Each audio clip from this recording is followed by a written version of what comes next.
Wow. Now this is in the tow setting, isn't it? Yeah, right, so you want me to put it in the normal setting? No, automatic? automatic, yeah, please. Yeah. So it'll be low. Yeah. Once you get above 20 mile an hour. Yeah, that's fine, that's perfect. Yeah.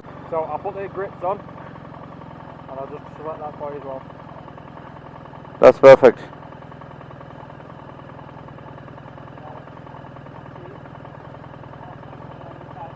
There you go. So now, press up and down, it'll change your grip, that, and then it'll come up with that, and then you can change the screen. Perfect. Cheers, buddy. Thank you very much. Yeah. Hello, friends. ഇത് നമുക്ക് super excited day ആണ്.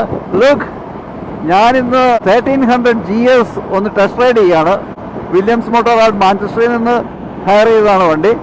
2 hours ഉള്ളൂ. ഞാൻ എൻ്റെ വണ്ടി സർവീസിങ്ങിന് കൊടുത്തിരിക്കുകയാണ്. അന്നേരം ഞാൻ ഇതൊന്ന് ടെസ്റ്റ് റൈഡ് ചെയ്യാൻ വേണ്ടി എടുത്താണ് 1300 for 2 hours. Okay, already half an hour കഴിഞ്ഞു. ഇനി ഒരു അവറിൻ്റെ ഹാഫേ ഉള്ളൂ.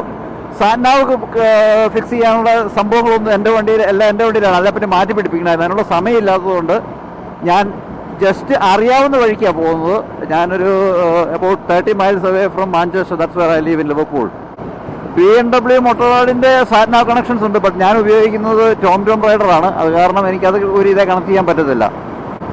എനിവേ, നൈസ് വണ്ടിയാണ്. ഞാനിത് ഉപയോഗിക്കുന്നത് അഡാപ്റ്റീവ് സീറ്റ് ഹൈറ്റ് ഉള്ളതാണ്. അതുകൊണ്ട് സ്റ്റാൻഡേർഡ് വണ്ടി തന്നെയാണ്. നിൽക്കുമ്പം, അതായത് ഒരു 20 miles താഴെ വരുമ്പോഴത്തേന് താഴോട്ട് പോകും. അതുപോലെ താഴോട്ട് പോകുമെന്ന് വെച്ച് കഴിഞ്ഞാൽ സീറ്റ് ഹൈറ്റ് കുറയും. അതുപോലെ 30 miles മുകളിലാവുമ്പോഴത്തേക്കും ഇത് തന്നെ സ്റ്റാൻഡേർഡ് സൈസിലോട്ട് ലിഫ്റ്റപ്പ് ചെയ്യും സീറ്റ്. അപ്പോൾ നമുക്ക് ലോവേർഡ് ചാഷി വണ്ടി ഓടിക്കുന്ന ഒരു പ്രതീതി നമുക്ക് തോന്നില്ല. എന്നാൽ നമുക്ക് നിർത്തുമ്പോൾ കാല് കറക്റ്റായിട്ട് റീച്ച് ചെയ്യും. ആദ്യമായിട്ടാണ് BMW ഈ GS-ൽ ഇൻട്രൊഡ്യൂസ് ചെയ്തിരിക്കുന്നത് കേട്ടോ. GS അഡ്വഞ്ചറാണ് എൻ്റെത്. അതിലിരുന്ന് കഴിഞ്ഞിട്ട് ഇതിലിരിക്കുമ്പം ഈ വണ്ടി ഒത്തിരി ചെറുതായിട്ടാണ് ഫസ്റ്റ് ഇംപ്രഷൻ എനിക്ക് നിങ്ങളോട് പറയാനുള്ളത്. ഞാൻ പറഞ്ഞില്ല, ഫസ്റ്റ് ഇംപ്രഷൻ എന്ന് പറഞ്ഞത് GS-ഉം GS-ഉം തമ്മിൽ സൈസിൽ ഡിഫറൻസ് ഉണ്ട്. അതുപോലെ തന്നെ എന്നാലും എനിക്ക് ഇത് അതിൽ നിന്നിട്ട് ആയെന്നാണ് തോന്നുന്നത്. ഞാൻ വലിയ പൊക്കമുള്ള ആളൊന്നുമല്ല. ഒരു 170 centimeter ഹൈറ്റും 32 ലെഗ് ലെങ്തും ഉള്ള ആളാണ്. എന്നിട്ട് എനിക്ക് ചെറിയ വണ്ടിയായിട്ട് തോന്നുന്നു. പിന്നെ കൂടുതൽ ഡീറ്റെയിൽഡ് ആയിട്ടുള്ള ഒത്തിരി കാര്യങ്ങൾ യൂട്യൂബിലും വെബ്സൈറ്റുകളിലും എല്ലാം ഇഷ്ടം പോലെയുണ്ട്. ഞാൻ ടെക്നിക്കലായിട്ടുള്ള കാര്യങ്ങളൊന്നും ഇതിനകത്ത്, ഞാൻ അത്ര ഒരു ടെക്നിക്കലായിട്ടുള്ള ആളല്ല. കിട്ടുന്ന വണ്ടി ഓടിച്ചുകൊണ്ട് കൊടുക്കുന്നേ ഉള്ളൂ. എന്നാലും പവർ വൈസിൽ 1250 GS 135 ഹോഴ്സ് പവർ ആയിരുന്നു. ഇത് 145 ആക്കിയിട്ടുണ്ട്. അതുപോലെ തന്നെ അത് 142 ന്യൂട്രൺ മീറ്റർ ടോർക്കായിരുന്നു. ഇത് 149 ന്യൂട്രൺ മീറ്റർ ടോർക്കാക്കി. ഇതും ഇപ്രാവശ്യം പുതിയത് ഇറക്കിയത് കൂട്ടിയിട്ടുണ്ട്. അതിൻ്റെ ഒരു ഡിഫറൻസ് കാണാനുണ്ടോയെന്ന് ചോദിച്ചു കഴിഞ്ഞാൽ കൈ കൊടുക്കുമ്പം ചെറിയ രീതിയിൽ കാണാനുണ്ട്. ഇതുണ്ട്, ബ്ലൈൻഡ് സ്പോട്ട് ഡിറ്റക്ഷൻ ലൈറ്റ് നിങ്ങൾക്ക് കാണാമെന്നറിയില്ല, ക്യാമറയിൽ തെളിഞ്ഞു. അതുപോലെ സ്ക്രീൻ നമുക്ക് ഇലക്ട്രിക്കലി അഡ്ജസ്റ്റ് ചെയ്യുന്നതാണ്. മറ്റേ വണ്ടിയിലൊക്കെ മാനുവൽ അഡ്ജസ്റ്റ്മെൻ്റ് ആയിരുന്നു. അപ്പം അതും ഒരു എക്സ്ട്രാ ഫീച്ചറാണ്. പിന്നെ ഒരു നൈറ്റ് മെയർ ആയിട്ട് എനിക്ക് തോന്നിയിട്ടുള്ളത് നമുക്ക് ഹീറ്റഡ് ഗ്രിപ്പ് ഇടുന്നത്. ഇപ്പോൾ അത് സ്ട്രൈറ്റ് അവേ നമുക്കിവിടെ ഒരു സ്വിച്ചാണ് എൻ്റെ വണ്ടിയിൽ. അത് വളരെ ഈസിയാണ്. ഇതിന് നമ്മൾ മെനുവിൽ പോയിട്ട് ഫിൽട്ടർ ചെയ്ത് കയറി വരണം. എൻ്റെ സ്ക്രീൻ നല്ല ടോളിലാണ് വെച്ചിരിക്കുന്നത്. സ്റ്റാൻഡേർഡ് സ്ക്രീനാണ്, എക്സ്ട്രാ ഒന്നുമല്ല. അത് വിൻഡ് ബഫറ്റിംഗ് അത്യാവശ്യം നല്ലപോലെ ഫീൽ ചെയ്യുന്നുണ്ട്. ഇച്ചിരി സ്ലൈറ്റ് വിൻഡി ഡേ ആണ്, വലിയ കാര്യമായിട്ടില്ല. അതുകൊണ്ടാണോന്നറിയില്ല. പക്ഷേ എൻ്റെ വണ്ടിയിൽ ഇരിക്കുമ്പം ഇത്രയും വിൻഡ് നമുക്ക് ഫീൽ ചെയ്യാറില്ല. പിന്നെ ഒരു ഡിഫറൻസ് എന്താണെന്ന് വെച്ച് കഴിഞ്ഞാൽ പഴയ GS 1250 GS 20 ലിറ്റർ ആയിരുന്നു. GS 30 ലിറ്റർ ആണല്ലോ, അതറിയാമല്ലോ. ഈ വണ്ടി പുതിയത് ഇറങ്ങിക്കഴിഞ്ഞപ്പോഴേക്കും അത് 1 ലിറ്റർ കുറച്ചിട്ടുണ്ട്. ഇപ്പം 19 ലിറ്റർ ആണ്. പക്ഷെ എന്നാലും അവർ പറയുന്നത് range will be the same because fuel efficiency is more for this bike എന്നാണ് അവർ പറയുന്നത്. നല്ല വിൻഡ് ബഫറ്റിംഗ് എനിക്ക് ഫീൽ ചെയ്യുന്നുണ്ട് ഈ ബൈക്കിൽ എൻ്റെ വണ്ടിയായിട്ട് കമ്പയർ ചെയ്യുമ്പോൾ. ഇപ്രാവശ്യം വെയിറ്റ് ഏതാണ്ട് 6 kilos എങ്ങാണ്ട് പഴയ വേർഷൻ GS-നേക്കാളും കട്ട് ചെയ്തിട്ടുണ്ട്. അതുപോലെ ഈ ഒരു അഡാപ്റ്റീവ് സീറ്റ് ഹൈറ്റ് ഫംഗ്ഷൻ ഉള്ളതുകൊണ്ട് ലോ ഗിയർ ഓടിക്കാനും നമുക്ക് കാല് കുത്തും, അങ്ങനത്തെ കാര്യങ്ങളൊന്നും പേടിക്കണ്ട. ഒരു 30 ഇഞ്ചേയും ലെഗ് ലെങ്ത് ഉള്ളവർക്ക് കുഴപ്പമില്ല. 32 ലെങ്ത് ജീൻ സൈസ് ഇടുന്നവർക്ക് ഈസി ആയിട്ട് ഓടിക്കാൻ പറ്റും. ഞാൻ ഈ വണ്ടി ഓവർടേക്ക് ചെയ്യുമ്പോൾ ഇവിടെ ബ്ലൈൻഡ് സ്പോട്ട് ഡിറ്റക്ടർ ലൈറ്റ് കാണിക്കും. ഇപ്പോഴേ നോക്കിയോ, കണ്ടോ. കാണിച്ചില്ല, അതെന്താ പറ്റിയേ? ഇവിടെ ബ്ലൈൻഡ് സ്പോട്ടിൽ പിക്ക് ചെയ്തില്ലേ?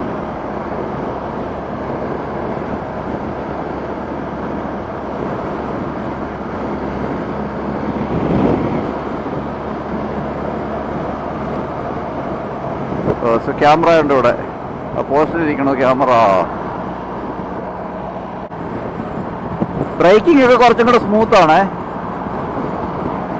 പുതിയ വണ്ടി ആയതുകൊണ്ടായിരിക്കും. പുതിയ കാലിപ്പറും എല്ലാം 2000 മൈൽസിലേ ആകെ ഓടിയിട്ടുള്ളൂ. സ്പീഡിങ്ങിനൊന്നും കുഴപ്പമില്ല, ഡയറക്റ്റ് ചെസ്റ്റിലോട്ട് കാറ്റടിക്കുന്നില്ല. But top of the helmet ആരെങ്കിലും മേടിക്കുന്നുണ്ടെങ്കിൽ ഞാൻ റെക്കമെൻഡ് ചെയ്യും aftermarket wind protection screen കുറച്ചും കൂടെ വലുത് ആരെങ്കിലും മേടിച്ച് വെക്കാൻ. ഉണ്ടോ അതിന് ബ്ലൈൻഡ് സ്പോട്ട് ലൈറ്റ് ഉണ്ടോ? ബ്ലൈൻഡ് സ്പോട്ട് ലൈറ്റ് വന്നു. That's good, that's good, that's good. That's a cool feature. But നമുക്കിതൊന്നും ഞാനിത് ഓൾവേസ് ട്രസ്റ്റ് ചെയ്യില്ല. കാരണം വെച്ചാൽ ആ വാൻ പോയപ്പോൾ ഇതിനു മുമ്പ് നിങ്ങൾ കണ്ടല്ലേ, ഇപ്പോൾ ലൈറ്റ് തെളിയുമെന്ന് ഞാൻ പറഞ്ഞു, പക്ഷെ തെളിഞ്ഞില്ല. എന്താണെന്ന് എനിക്കറിയില്ല. അതുകൊണ്ട് എപ്പോഴും I always check my blind spot. My life I have to look for my safety. But I'm not going home. It may take some time, so I'm taking this exit. Come on, buddy. Super ഈസിയാണ്, super light ആണ്. അത് മറ്റേ വണ്ടി അങ്ങനെ തന്നെയാണ് കേട്ടോ. പക്ഷെ നമ്മൾ GS ഓടിക്കുന്ന GSA ആയതുകൊണ്ടാണ്. GSയിൽ നിന്ന് GSയിലോട്ട് വന്നു കഴിഞ്ഞാൽ കുഴപ്പമില്ലായിരുന്നു. GSയിൽ നിന്ന് GSAയിൽ നിന്ന് GS ഓടിച്ചു കഴിഞ്ഞപ്പോഴത്തേനും വളരെ ചെറിയ ബൈക്ക് ഓടിക്കുന്ന പോലെ എനിക്ക് തോന്നുന്നത്.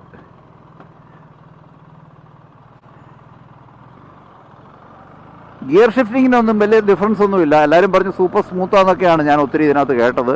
പക്ഷേ എനിക്ക് ഭയങ്കര സൂപ്പർ സ്മൂത്തായിട്ടൊന്നും എനിക്ക് തോന്നുന്നില്ല. എൻ്റെ ബൈക്ക് പോലെ തന്നെയാണ് എനിക്കും തോന്നുന്നത്. ഇൻഡിക്കേറ്റർ ഇടാ ചെറുക്കാ, ഞാനല്ല കേട്ടോ ആ വണ്ടിയോട്. കണ്ടോ അത് കേട്ടോ മുകളിലോട്ട് വരുന്നുണ്ട് പൊങ്ങി. ഇപ്പം അവിടെ ആ സ്പീഡ് കുറഞ്ഞപ്പോൾ ഇച്ചിരി താന്നായിരുന്നു. ഞാൻ പോലും ഫീൽ ചെയ്തില്ല, എനിക്കത് ഫീൽ ആയില്ല.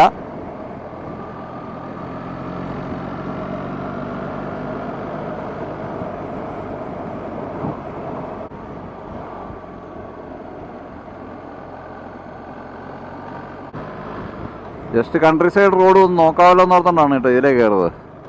ഞാൻ വീട്ടിലോട്ട് പോയി കഴിഞ്ഞ് കഴിഞ്ഞാൽ വീടിൻ്റെ പരിസരത്ത് ഇതുപോലത്തെ കൺട്രി സൈഡ് റോഡുകൾ കുറവാണ്.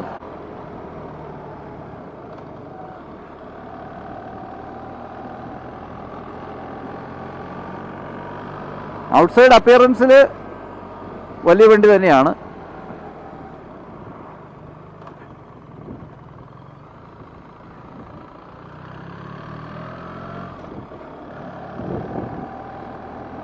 പിന്നെ ഒരു ഇൻഡിക്കേറ്റർ ഓഫ് ആവുന്നില്ലല്ലോ തന്നെത്താനെ.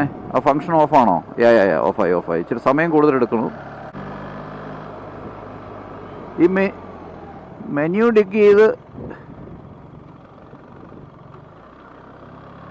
അവിടെ ഒരു ഓഫ് റോഡ് ഉണ്ടായിരുന്നു. ഞാൻ കയറണമെന്നൊന്ന് ആലോചിച്ചു, അതാണ് കേട്ടോ സ്പീഡ് കുറച്ചത്. ആലോചിച്ച് കഴിഞ്ഞപ്പോൾ ഞാൻ ഓർത്ത് എന്തിനാ റെൻ്റ് എടുത്ത വണ്ടി അല്ല, ടെസ്റ്റ് റൈഡിന് വേണ്ടിയിട്ട് എടുത്ത വണ്ടിയല്ലേ, നമ്മളെന്തിനാ വെറുതെ റിസ്ക് എടുക്കണേ. എല്ലാം ഉരുണ്ട് വീണ വെയിറ്റ് ഏകദേശം 235-240 കിലോ വെയിറ്റ് ഉണ്ട്. ഇവിടെ ഒരു മനുഷ്യനും ഇല്ല താനും. എന്തേലും പറ്റിപ്പോയാൽ തീർന്നു.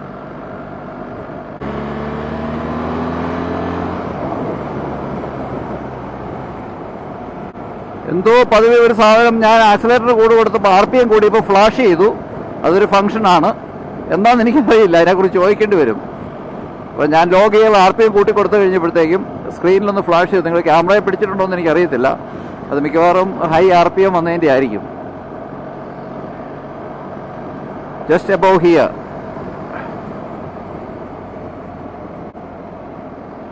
ഇവിടെ ഒരു പാർക്കുണ്ട്. ആ പാർക്കിൽ കയറ്റി ഒന്ന് നിർത്തി വണ്ടിയുടെ ചുറ്റുമ്പുറമുള്ള ഫോട്ടോയൊക്കെ ഒന്ന് എടുക്കുക, വീഡിയോ ഒക്കെ എടുത്ത് നിങ്ങളെ കാണിക്കാം കേട്ടോ. ഇനി ഇതിൻ്റെ ടോപ്പ് ഓഫ് ദി റേഞ്ച് മോഡലുണ്ട്, ട്രമൻഡാന എന്നൊക്കെ പറയുന്നത്. അതിനും കുറച്ച് ഫങ്ഷൻസൊക്കെ കൂടുതൽ കാണും.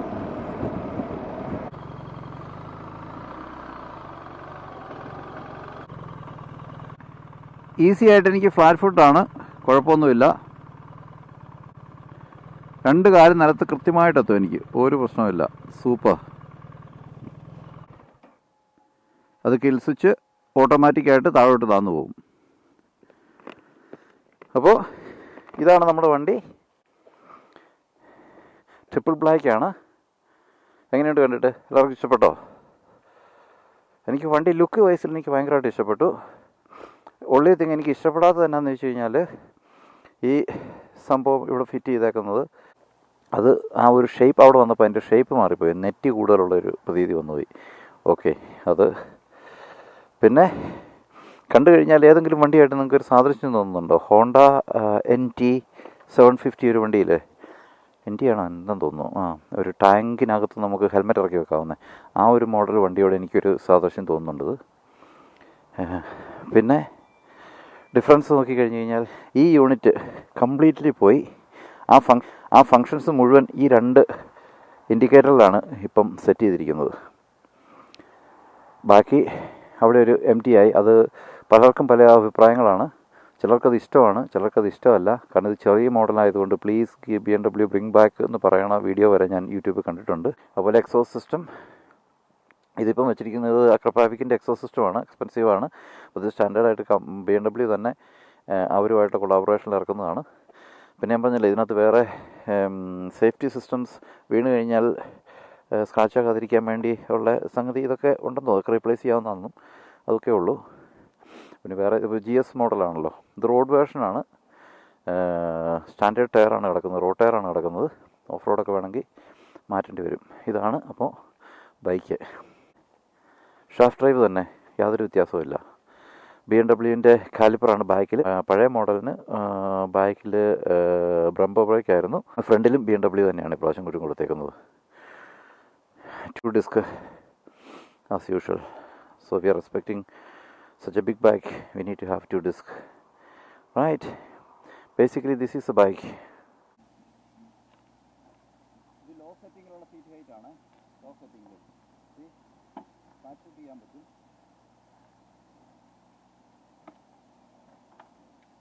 Pinne easy aanu understand kettan venditte.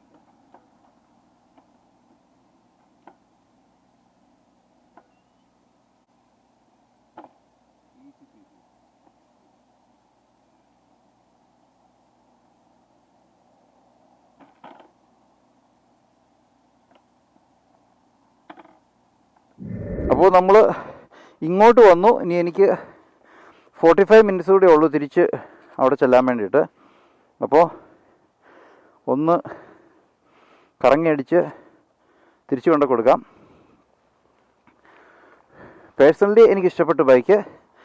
Turnings സർക്കിളൊക്കെ വളരെ നല്ലതാണ്, പുഷ് ചെയ്യാനൊക്കെ മറ്റത്തോളം ഹെവിയൊന്നുമല്ല. വിൻസ്ക്രീൻ എല്ലാ പ്രാവശ്യവും നമ്മളിങ്ങനെ അഡ്ജസ്റ്റ് ചെയ്യണം. എന്ത് ചെയ്യാൻ പറ്റണേ, വിൻസ്ക്രീൻ പൊക്കണം.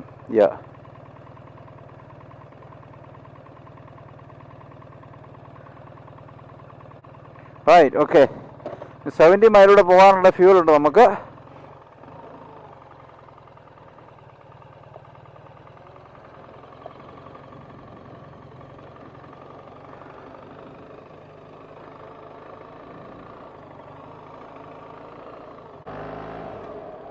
എഴുന്നേറ്റ് ഒന്ന് നോക്കട്ടെ എങ്ങനെയുണ്ടെന്ന്.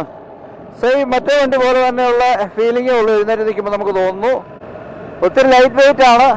അത് മറ്റേ വണ്ടി ഓടിച്ചിട്ടുള്ള GS ഓടിച്ചിട്ടുള്ള എല്ലാവർക്കും അറിയാം. വൺസ് വണ്ടി മൂവ് ചെയ്യാൻ തുടങ്ങിക്കഴിഞ്ഞാൽ പിന്നെ ഭയങ്കര ലൈറ്റ് വെയിറ്റ് ആണ്. ക്രൂസ് കൺട്രോൾ ഇട്ട് വെച്ചിരിക്കുകയാണ്. 42 miles. See, excellent control to go by itself. കൈയുടെ ആവശ്യമേ ഇല്ല കേട്ടോ. ജസ്റ്റ് എങ്ങാനും അങ്ങോട്ടൊന്ന് പോയ ബോഡി കൊണ്ടൊന്ന് ഇങ്ങനെ ഒന്ന് ആക്കിയാൽ മതി. Good, excellent, I like it, super smooth.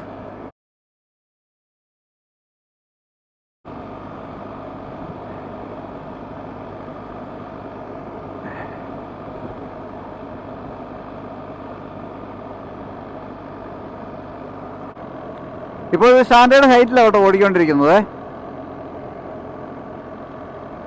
ഇനിയിപ്പോൾ സ്റ്റാൻഡേർഡ് സീറ്റ് ഹൈറ്റ് ആണെങ്കിലും ബൈ ചാൻസ് നമ്മളിനി സീറ്റ് ഹൈറ്റ് അഡ്ജസ്റ്റ്മെൻറ്റ് മറന്നു പോയെങ്കിൽ സ്റ്റാൻഡേർഡ് സീറ്റ് ഹൈറ്റ് ആണെങ്കിലും ഒരു 170 ഹൈറ്റുള്ള, അതായത് എക്സാക്ട്ലി എൻ്റെ ഹൈറ്റാണ് ഞാൻ പറഞ്ഞത്, 170 ഹൈറ്റുള്ള ആൾക്ക് ഇത് ഈസിയാണ് മാനേജ് ചെയ്യാൻ. കുത്താൻ നമുക്ക് കാല് ഈസിയായിട്ട്. മോഡൊന്ന് മാറ്റിയിട്ട് നോക്കുക, റോഡ് ഡൈനാമിക് ഇടുക, നോക്കാം എന്തെങ്കിലും വ്യത്യാസം ഉണ്ടോയെന്ന്.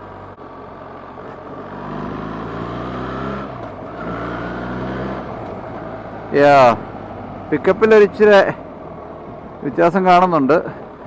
ഇതങ്ങനെ ഒരു പിക്കപ്പ് ചെയ്ത് എടുക്കാൻ പറ്റും. ഹമ്പുള്ളത് കൊണ്ട് എനിക്ക് അങ്ങനെ സ്പീഡിലോട്ട് എടുക്കാനും പറ്റുന്ന റോഡല്ല. Thank U.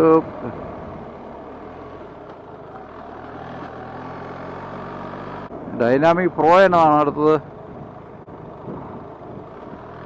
കിടക്കട്ടെ, ഡൈനാമിക് പ്രോ നോക്കാം. വാവ് നമ്മൾ മോട്ടോറിലോട്ട് കയറുവാണ് ഇനി. യാ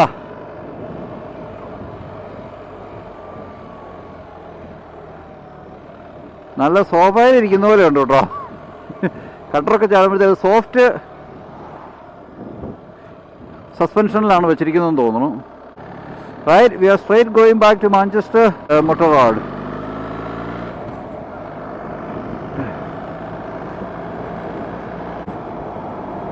എവിടെ ബ്ലൈൻഡ് സ്പോട്ട് ചെക്ക് ചെയ്യട്ടെ. ബ്ലൈൻഡ് സ്പോട്ടിൽ ആളില്ലാത്തതുകൊണ്ടാണ്. ഇപ്പം ദേ വന്നു മറ്റേ ലൈനിൽ ബ്ലൈൻഡ് സ്പോട്ട് ഇപ്പം ഓഫായി പോയി. ഞാൻ കയറി. As I said earlier, I don't trust them. End of the day, it's my life. I have to take care of it. Right, നമ്മളൊരു 70 ഒന്ന് സെറ്റ് ചെയ്തു അവിടെ ക്രൂസ് കൺട്രോൾ. അഡാപ്റ്റീവ് ക്രൂസ് കൺട്രോളാണ് സെറ്റ് ചെയ്തിരിക്കുന്നത്. Let's see. വണ്ടി approach ചെയ്യുമ്പോൾ brake ചെയ്യാതെ തന്നെ അത് സെറ്റ് ആവുമോ എന്നറിയാമല്ലോ. ഇപ്പുറത്തോട്ടൊന്ന് മാറി നോക്കട്ടെ. അടുത്തങ്ങ് പോയി കഴിഞ്ഞ് കഴിയുമ്പോഴത്തേനും കണ്ടോ, അത് ആ ഡിസ്റ്റൻസ് അടുത്ത് വന്നു കഴിഞ്ഞപ്പോഴത്തേക്കും അതിൻ്റെ സ്പീഡ് കുറഞ്ഞു വന്നു. ഇനി അത് കൂടിപ്പോൾ ക്യാമറ ഉണ്ട്, അതുകൊണ്ട് എല്ലാവരും സ്പീഡ് കുറച്ചത്. ഇപ്പോൾ 62 വന്നു. ഞാൻ 71 അഡാപ്റ്റീവ് ക്രൂസ് കൺട്രോൾ സെറ്റ് ചെയ്ത് വെച്ചിരിക്കുകയാണ്. ആ ഡിസ്റ്റൻസ് ബിൽഡപ്പ് ആയി കഴിയുമ്പോഴത്തേനും തന്നെ സ്പീഡും ബിൽഡപ്പ് ആയി വരുന്നത് കാണാം. ഇതേടെ ബ്ലൈൻഡ് സ്പോട്ട് ഡിറ്റക്ടർ കൂൾ കണ്ടോ സ്പീഡ് കൂടി വരുന്നു. I'm just moving to the next line. Let's see what's happening now.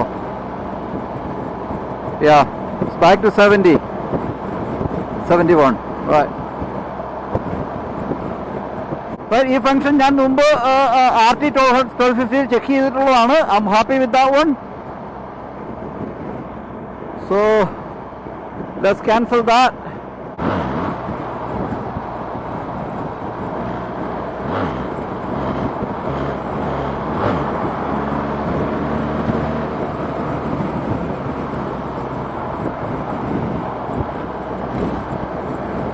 കൊള്ളാം.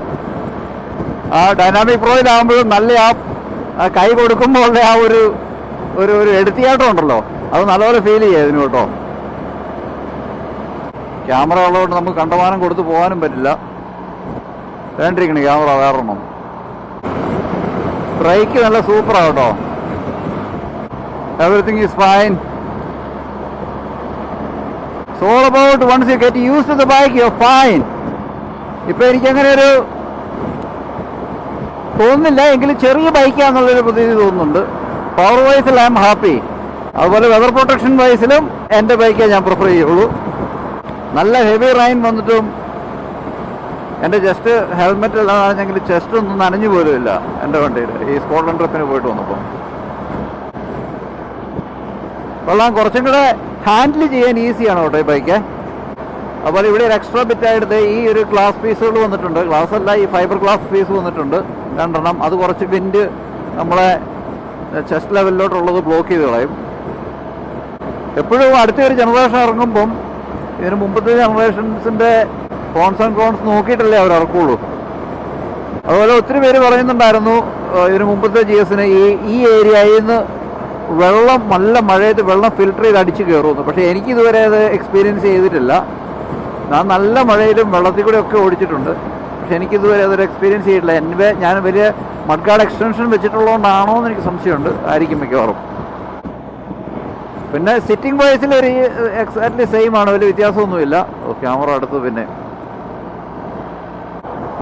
ഞാൻ ടെക്നിക്കൽ ആളൊന്നുമല്ല, ജസ്റ്റ് കിട്ടുന്ന വണ്ടി ഓടിച്ചുകൊണ്ട് നടക്കും. ഒരു 15 years UK റൈഡിങ് എക്സ്പീരിയൻസ് ഉണ്ട്. എബോവ് 1000 cc ബൈക്ക് ഒരു 10 years ആയിട്ട് യൂസ് ചെയ്യുന്നുണ്ട്. ഇപ്പോൾ പുതിയ ഡുക്കാറ്റി മൾട്ടിസ്റ്റാഡൊക്കെ നമ്മുടെ ഗ്രൂപ്പിലുള്ള കുറച്ച് പേർക്കൊക്കെ ഉണ്ട്. അതിനൊക്കെ ഈ ഫങ്ഷൻസ് എല്ലാം ഇതിനേക്കാളും മെച്ചപ്പെട്ടതാണെന്നാണ് അവർ അവകാശപ്പെടുന്നത്. എനിക്കറിയില്ല, ഞാൻ മൾട്ടിസ്റ്റാഡ ടെസ്റ്റ് റൈഡ് ചെയ്തിട്ടില്ല. ചെയ്യണതിന് സമയം കിട്ടുമ്പോൾ. മറ്റ് വണ്ടികളെ വെച്ച് നോക്കുമ്പോൾ ഇത് വലിയ വണ്ടിയാണ്, എങ്കിലും നമുക്കത് ചെറുതായിട്ടാണ് തോന്നുന്നത്. അത് ഞാൻ ഓടിക്കുന്ന വണ്ടിയുടെയാണ്. നമുക്ക് എപ്പോഴും യൂസ് ചെയ്യുന്ന വണ്ടിയായിട്ടാണല്ലോ കമ്പാരിസൺ വരുള്ളൂ. ഈ ഡിസൈൻ, ഈ ബ്ലാക്ക് ഹാൻഡിലാണ് ഞാൻ എപ്പോഴും പ്രിഫർ ചെയ്യുന്നത് കേട്ടോ എല്ലാത്തിനും. അതുപോലെ സ്ക്രീൻ എക്സാക്ട്ലി സെയിം ആണ്. ഇച്ചിരി ഫംഗ്ഷൻ അങ്ങോട്ടും ഇങ്ങോട്ടൊക്കെ മാറ്റി കൊടുത്തിട്ടുണ്ടെന്നേ ഉള്ളൂ. ഇത് ട്രിപ്പിൾ ബ്ലാക്ക് മോഡലാണ്. ടൗണിൽ കൂടെയൊക്കെ യൂസ് ചെയ്യാനും നല്ലതാണ്, കാരണം നല്ല നിമ്പിളാണ്. നമുക്ക് ഫിൽട്ടർ ചെയ്ത് കയറി പോകാനും ഒതുങ്ങിയ വണ്ടിയാണ് കുറച്ചും കൂടെ. പ്രത്യേകിച്ച് നമ്മൾ പോയത് പാനീഴ്സ് ഒന്നും പിടിപ്പിക്കുന്നില്ല എങ്കിൽ സിറ്റി യൂസിനൊക്കെ നല്ല വണ്ടിയാണ്. പേഴ്സണൽ പ്രിഫറൻസ് ആണ് ഇത്. നമ്മുടെ പഴയ ഒരു സ്കഫോൾഡിങ് ടൈപ്പ് ബോഡി എല്ലാവർക്കും ഇഷ്ടമാണോ എന്ന് എനിക്കറിയില്ല. എനിക്ക് ആ ബോഡി ഇഷ്ടമാണ്. ഞാൻ അതുകൊണ്ട് എനിക്ക് ആദ്യം അത് ഇഷ്ടമല്ലായിരുന്നു. പിന്നീട് ഈ ബോക്സ് ലഞ്ച് ഇങ്ങനെ രണ്ട് സൈഡിലോടൊക്കെ തള്ളി നിൽക്കുന്നത് എനിക്ക് പേഴ്സണലി ഇഷ്ടമില്ലായിരുന്നു. പക്ഷേ വൺസ് നമ്മൾ യൂസ് ചെയ്യാൻ തുടങ്ങി കഴിഞ്ഞപ്പം you are addicted to it. ഒരു പ്രാവശ്യം ഞാൻ ആ ബ്ലൈൻഡ് സ്പോട്ട് ഡിറ്റക്റ്റ് ചെയ്തത് ഫെയിലായി കണ്ടു അങ്ങ് പോയപ്പം. അത് കാരണം ഞാനിത് 100% ഇതേ തന്നെ നമ്മൾ കണ്ടോ ഇപ്പോൾ ഡിറ്റക്റ്റ് ചെയ്യുന്നുണ്ട്. നമ്മൾ 100% ഇതേ തന്നെ നമ്മൾ റിലൈ ചെയ്യാൻ ഒരിക്കലും ഞാൻ അഡ്വൈസ് ചെയ്യില്ല. 50.4 മൈൽ പെർ ഗാലനാണ് ഇതിനകത്ത് ഇപ്പോൾ കിട്ടിയതായിട്ട് പറഞ്ഞേക്കുന്നത്. പക്ഷേ ന്യായമായിട്ട് ഓടിക്കുകയാണെങ്കിൽ 55-60 മൈൽ പെർ ഗാലൻ നമുക്ക് കിട്ടേണ്ടതാണ്.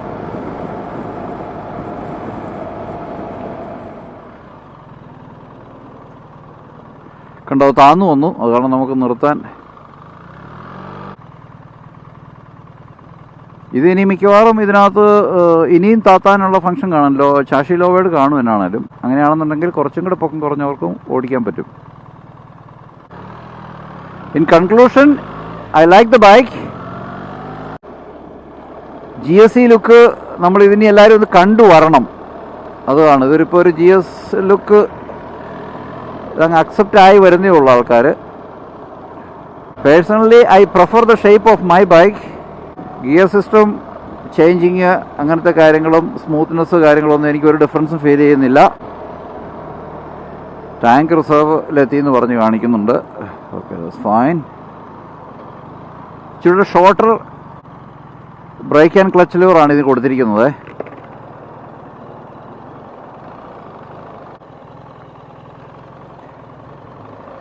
ഹിൽ ഹോൾഡിംഗ് അസിസ്റ്റൻസ് ഫംഗ്ഷൻ ഇപ്പം, അതായത് ബ്രേക്ക് ലിവർ 2 പ്രാവശ്യം ഒന്ന് പ്രസ് ചെയ്ത് കഴിഞ്ഞാൽ ഹിൽ ഹോൾഡിംഗ് സിസ്റ്റം ആക്ടിവേറ്റ് ആവും. പിന്നെ നമ്മൾ എപ്പോൾ ആക്സിലേറ്റർ കൊടുത്താലും അത് ഡിസ്ഫങ്ഷൻ ആയിക്കോളും. അപ്പം ഹാൻഡ് ബ്രേക്കിന് തുല്യമായിട്ട് ഇങ്ങനെ കയറ്റത്തിലൊക്കെ നിൽക്കുമ്പം ഇതുണ്ടല്ലോ. ഇപ്പം ഞാൻ ബ്രേക്ക് കൊടുത്തിട്ടില്ല, ഒരു ബ്രേക്കും കൊടുക്കേണ്ട കാര്യമില്ല. ഇനിയിപ്പം പതുക്കെ ആക്സിലേറ്റർ കൊടുക്കുമ്പോഴത്തേനും അത് ഡീആക്ടിവേറ്റ് ചെയ്തു.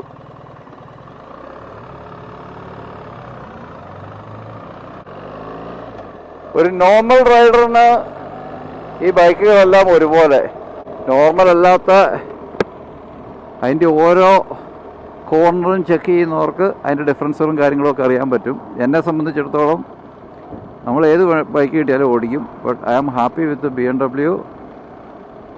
As we getting old, we need some protection weather wise. That's why I prefer GSA. പിന്നെ എൻ്റെ വിൻ പ്രൊട്ടക്ഷൻ മാനുവലി അഡ്ജസ്റ്റ് ചെയ്യുന്നതാണ്. I prefer manual one. It's easy. അത് എല്ലാ പ്രാവശ്യവും നമുക്ക് ഇഷ്ടമുള്ള ഒരെണ്ണത്തിൽ നമ്മൾ ബൈക്ക് മാറി ഓടിക്കുന്നില്ലല്ലോ. അതങ്ങ് സെറ്റ് ചെയ്ത് വെച്ച് കഴിഞ്ഞാൽ മാറ്റേണ്ട കാര്യമില്ല. പറഞ്ഞതിനേക്കാളും നേരത്തെ എത്തി ഞാൻ. എൻ്റെ വണ്ടി ഓൾറെഡി ഇവിടെ സെറ്റാക്കിയിട്ടുണ്ട്.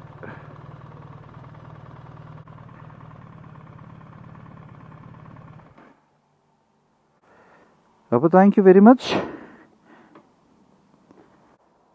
That's A bike, BMW R1300 GS triple black. എൻ്റെ ഒരു ലോങ് ടൈം ഇതിറങ്ങിയ സമയം മുതലുള്ള ഒരു അംബീഷനായിരുന്നു ഇതൊന്ന് ടെസ്റ്റ് റൈഡ് ചെയ്യണം എന്നുള്ള കാര്യം. അതിപ്രാവശ്യം ഇന്ന് ചെയ്തു. ഹാൻഡ് ഗാർഡെല്ലാം ജസ്റ്റ് പ്ലാസ്റ്റിക്കാണ്. അതൊന്നും അവരുടെ സ്റ്റാൻഡേർഡായിട്ട് അങ്ങനെ തന്നെ വരുന്നുള്ളൂ. Hi guys, I got my bike back now after the servicing. അടുത്ത 6000 മൈൽസിലുള്ള സർവീസിന് എല്ലാം വണ്ടി റെഡി ആയിട്ടുണ്ട്. ഈ എവിടെ വേണമെങ്കിലും പോവാം. മേ ബി ഒരു MOT ഒക്കെ ആകുമ്പോഴത്തേനും മിക്കവാറും ബ്രേക്ക് പാഡൊന്ന് മാറേണ്ടി വരുമായിരിക്കും. ചിലപ്പോൾ അടുത്ത സർവീസ് വരെ പോവായിരിക്കും കരുതുന്നു.